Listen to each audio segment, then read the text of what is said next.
el infectólogo, para que nos dé su primera mirada acerca de lo que ha sido el anuncio reciente de Alberto Fernández y del resto de los que forman parte de las decisiones políticas de la Argentina. Doctor, soy Luciana Rubí, que estamos con varios periodistas analizando lo que recién informaba el presidente. Gracias por atendernos. ¿Cuál es su opinión?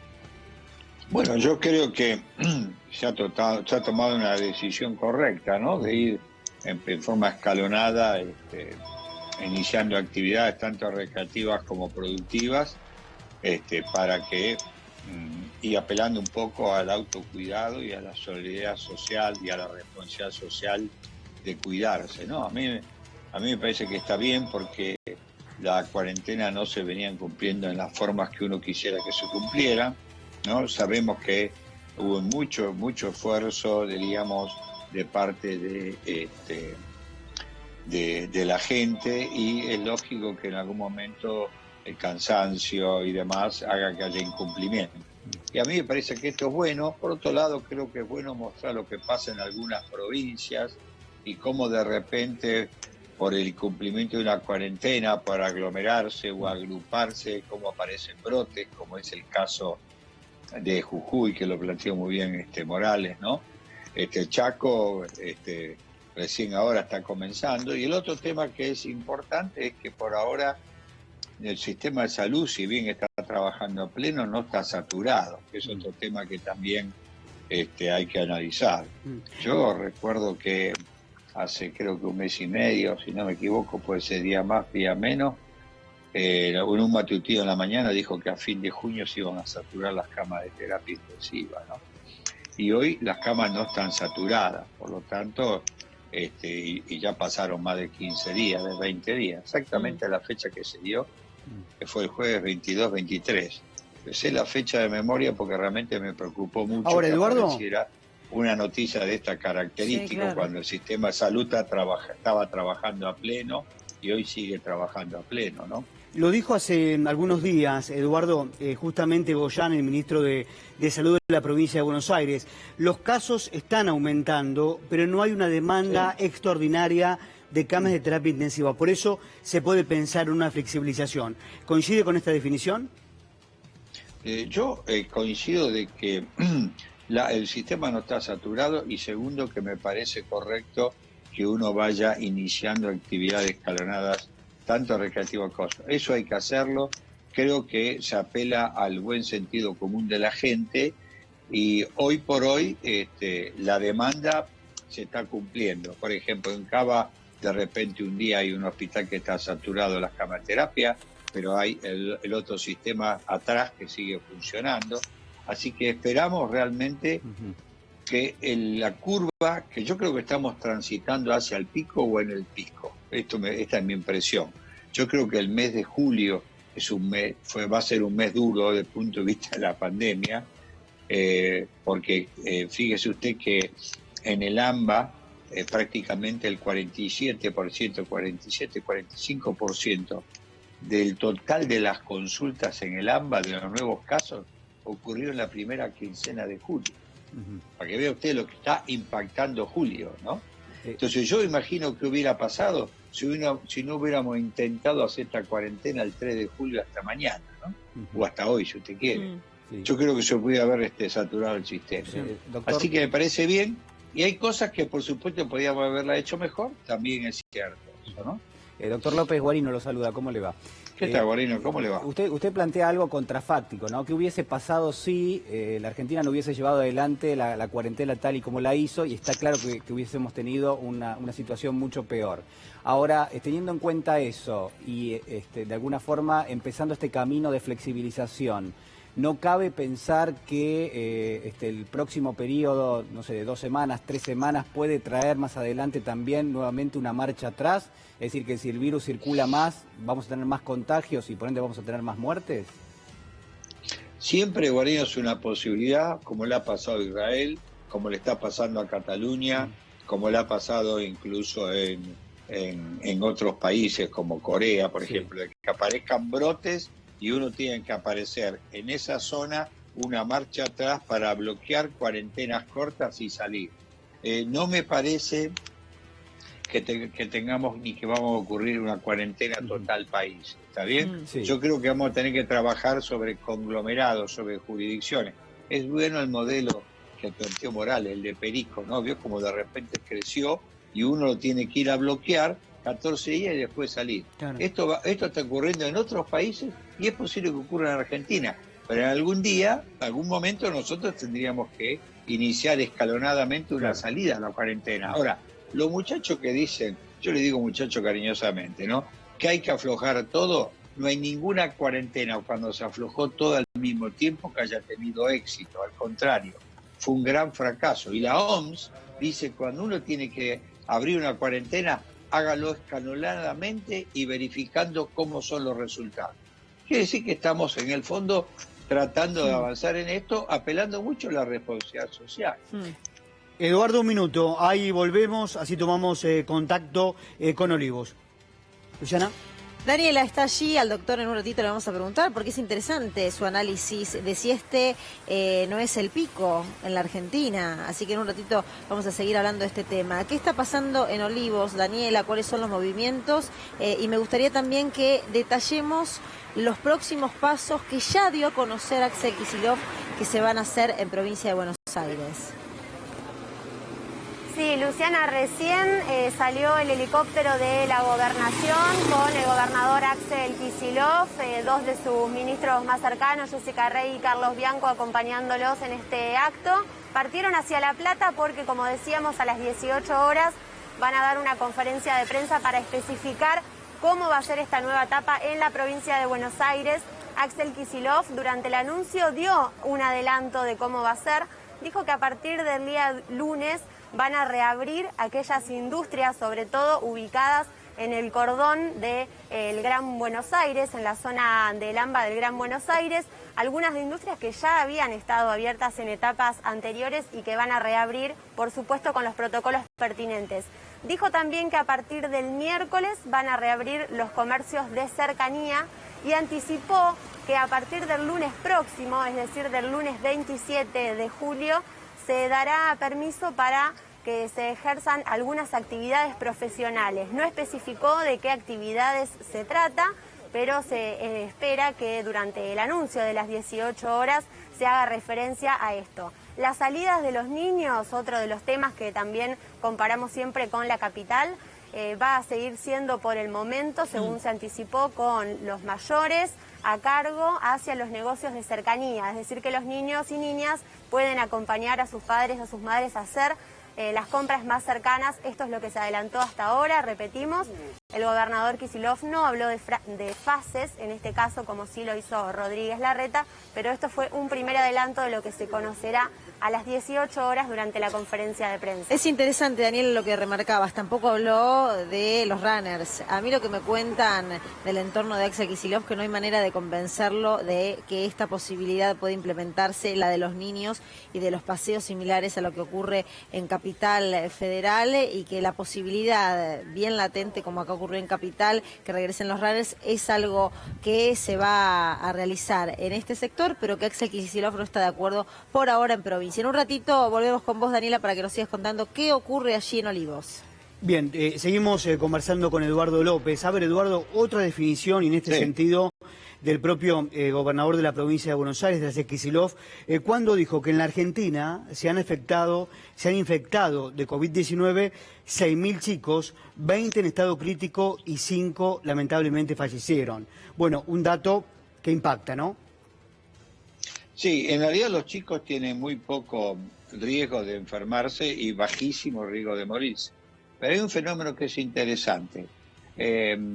Argentina tiene un índice de contagios en chicos mayor que otros países, por lo menos que los países europeos. Sí. Y esto creo que está vinculado a que nuestra pirámide poblacional, todavía los chicos es un número significativo, con lo cual yo creo que contra el 1, 2, 3% de China que se contagiaron, más o menos de lo mismo de países como España, en Argentina creo que el índice de contagio en chicos creo que está alrededor del 5 al 8% si uno agrega adolescentes, ¿no? Y siempre es lamentable una muerte, en los casos de los chicos también.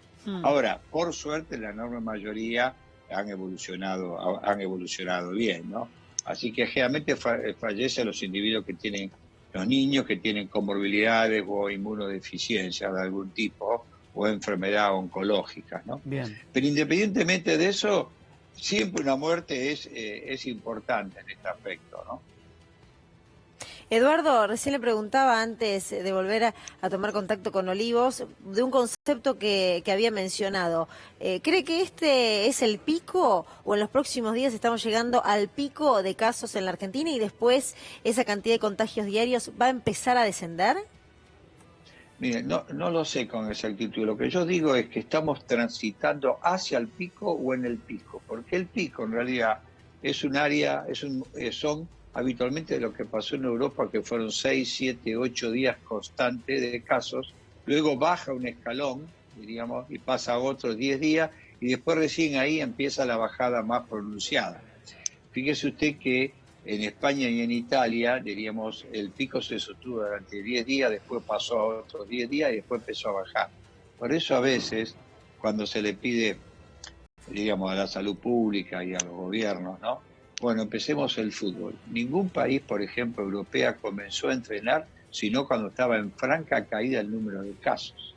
Y a nosotros nos pide que hagamos fútbol cuando todavía no sabemos si llegamos o no llegamos al pico, ¿no? Yo hablo de esto para que tengamos algún sentido común, sanamente, sin discusión, sin discrepancia, en cómo uno tiene que ir planeando esto, ¿no? No es lo mismo entrenar cuando el pico, cuando la bajada de la curva es importante, a empezar ahora que todavía estamos en una curva, diríamos que no sabemos si estamos yendo o no al pico.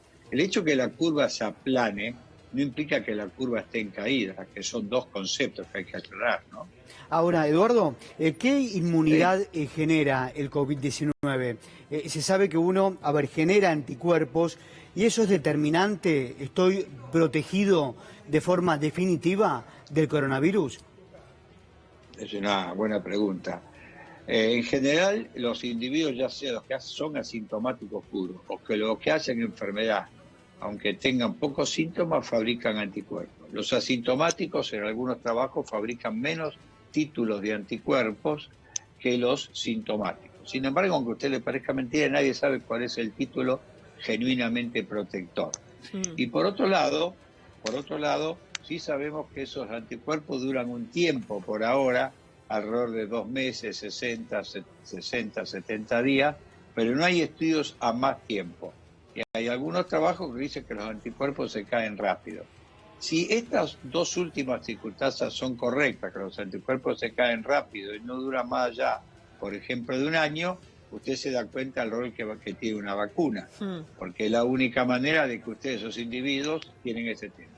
Lo que sí es cierto, por lo menos que los datos, que a pesar de tener una pandemia, los países no fabrican anticuerpos, no se infectan el 70 o 80%.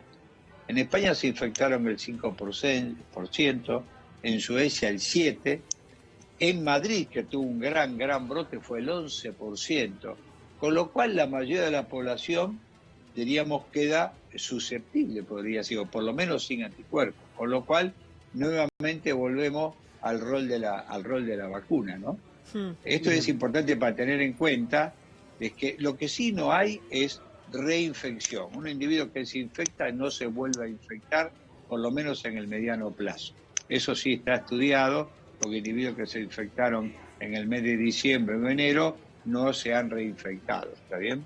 Perfecto. Eduardo, hay un concepto que siempre se menciona el presidente que me gustaría que ampliara para comprenderlo aún mejor y pensando también en cuál sería casi el ideal, que tiene que ver con la multiplicación de casos. Hoy, en un momento en el pasaje, lo que expresaba el presidente es que estamos en 23,5 días, casi llegando al momento más importante, de mayor tiempo en multiplicación de casos, que fue 25 desde iniciada la pandemia.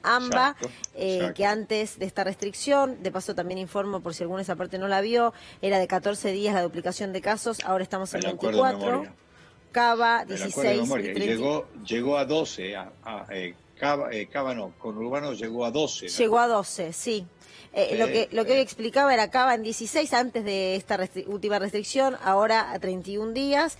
Bueno, y haciendo, por supuesto, a través de esos números el análisis de que fue exitosa esta cuarentena restrictiva. ¿Cuál sería el ideal de días de multiplicación de casos o cercano al ideal? No lo hay. Yo creo que el tema del número de casos también hay que verlo de otra manera, ¿no? A ver. Que es, nosotros, el Ministerio de Salud de la Nación implementó el plan Detectados. Digamos, se puede discutir que si el plan lo lanzó un poco más tarde de lo óptimo. Creo que Ginés reconoció que se había testeado poco y que habíamos reastrado un poco tarde. Sí. Pero el plan Detectar es un plan muy interesante, por eso que es detectar al sospechoso, estudiarlo, estudiar a los convivientes y estudiar a los contactos estrechos. O sea, usted hace un verdadero estudio de foco, muy, muy fuerte. Entonces, ese plan Detectar fue el que permitió a la ciudad de Buenos Aires, junto con el trabajo, por supuesto, excelente que hizo el Ministerio de Salud de Ciudad, bloquear muchos barrios conglomerados como inquilinato, como barrios populares, etcétera. Ese plan Detectar hay que seguir sosteniéndolo, hay que trabajar muy fuerte y hay que aumentarlo. Porque eso, ¿qué te va a lograr? Que aumente el número de casos en el corto plazo, pero te va secando la plaza de virus, la calle de virus, porque esos individuos que son positivos, uno los aísla, ¿está bien? Claro. Y eso hay que tener también, subió 3.000 el número de casos, 3.600, está bien. ¿Cuánto aportó el plan Detectar y qué logramos a mitad de plazo? Logramos a mitad de plazo que el número de casos no siga siendo sostenida en la calle, en la comunidad, ¿está claro? Claro. Y eso es un tema muy importante desde el punto de vista de estrategia de ir bloqueando áreas, ¿no? Por eso no solo la duplicación es importante, sino ver si el número de casos que aumenta en el periodo más corto, qué pasa en la evolución, ¿no? Ahora, y eso sí es importante, ¿eh? Eduardo, leí el otro día y también escuchaba a otro infectólogo. A ver, cuando un virus ingresa a nuestro cuerpo, hay una respuesta innata a través de los linfocitos, glóbulos blancos, los anticuerpos que generamos naturalmente. ¿Qué pasa cuando la dosis de una vacuna ingresa a nuestro organismo? ¿Cómo reaccionamos? ¿Cómo reacciona el cuerpo? O sea, reaccionamos igual sin tener los efectos adversos de la infección, ¿está bien?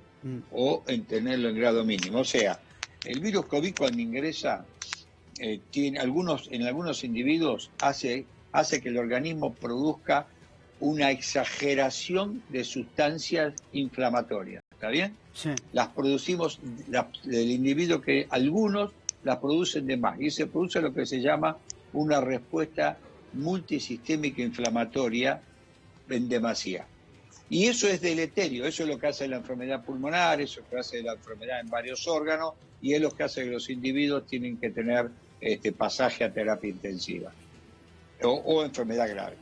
Cuando uno da una vacuna, la da sin el resto del virus, con lo cual habitualmente el organismo produce la respuesta solamente inmunológica, la respuesta protectora, ya sea con la inmunidad celular o con la inmunidad de títulos de anticuerpos. La inmunidad celular, lo voy a hacer fácil, son unos linfocitos que tienen memoria inmunológica y son los que hacen, entonces cuando a usted se le caen los anticuerpos, que parece que no los tiene más, y entra el virus de nuevo, si la vacuna estimuló la memoria inmunológica, esas células que están guardadas inmediatamente liberan, para hacerlo fácil, anticuerpos para protegerse rápidamente, ¿está bien?